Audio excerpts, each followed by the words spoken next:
In this tutorial, we're going to show you how to get started using Mothernode CRM by importing all of your own data into your CRM account.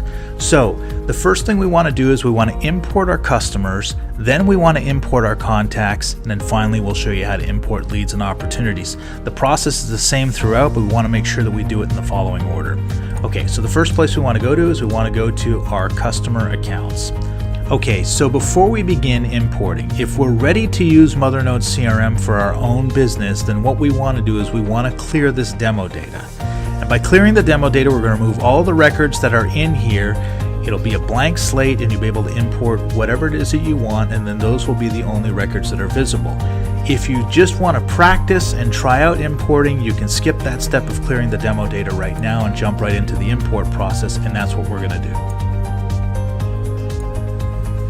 Alright, so Mothernode begins the import wizard that allows us to import our data into our Mothernode accounts. And you can see that because we're coming from the customers module, Mothernode automatically determines that we want to import customers.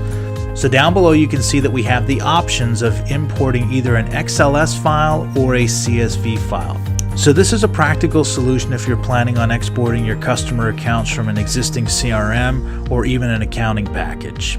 However, one of the things that you should consider is actually using the Mothernode CRM customer import template to assemble your data. While you do have the ability to map the fields for your own Excel and CSV file accounts, the Mothernode customer import template includes all of the fields that are available within the Mothernode customer account, and also is a little bit quicker in the import process because the fields are already mapped for you. We'll take a look at that in just a moment. We'll choose our file, click on customer template, click OK. Okay, so now we're on step 2 of the import process, which allows us to map our fields. So if you've uploaded your own Excel document or your own CSV file, this is where you're going to start to see the source column headings in your file. And then down below you'll see the targets, which are going to be the Mothernode fields that you want to assign them to. So for instance, in the source, if you have customer, the target will be customer, contact first name as well, and so on and so forth.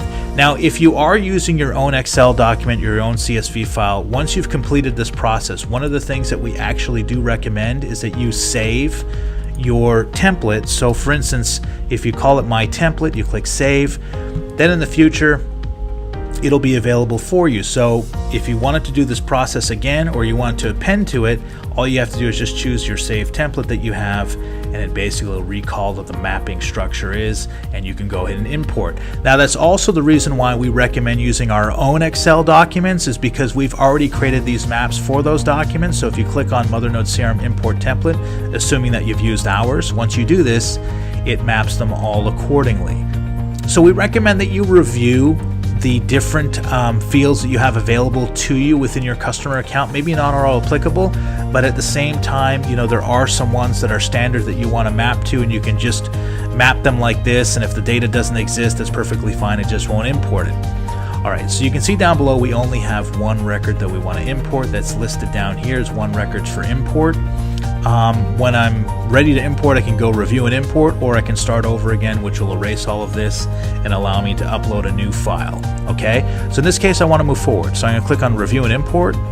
Alright, and now I'm in step 3 of my import process, and this is basically the review and final procedures that I want to conduct before I finish the import. So you can see here it confirms that I'm importing one record. The map fields that I have are 48. If I want to view that mapping, this is a little bit of a review here of what I have that's been mapped, so I can double check my work here. If I've made any mistakes in those maps, I can just click Edit Mapping and go back to the previous screen. And then over here, I can choose, by default, it's set to ignore duplicates. So if there's customers with the same name, etc., it will not import customers with the same name. So then that way you can avoid duplicates. And finally, I have a little bit of a description here, just a note to myself for this import to let me know what it is that I'm importing. And that's usually handy if I have a bunch of different imports that I'm doing. You see that quite often more with leads and opportunities. So in this case over here, again, I have the option to clear and start over. If I'm ready, I can go ahead and I can start the import. Okay, so in the fourth and final step of the import process, I have a couple of options available to me. First of all, from right to left, I can import another file if I want to, which will take me back to the first step where I can select a new file to import. Second is I can view the records, which we'll do in just a moment. This can show me all the records that I went ahead and import for a confirmation. And then finally I can view the import log, and this is going to allow me to undo this import should I have made a mistake. So let's go look at the records first. When I click on view records, you can see here that I have the single record that I imported, which was the Mothernode customer account. Now as far as the undoing this, if I wanted to, I can click on import records, choose the module I imported from, and then I can delete this or I can view them, what you just saw. But in this case, if I want to delete that, it would undo that import, both removing the customer and the contact and allowing me to start at the very beginning again. Okay? So now that we've imported our customers, what we want to do is we want to repeat this process with our contacts.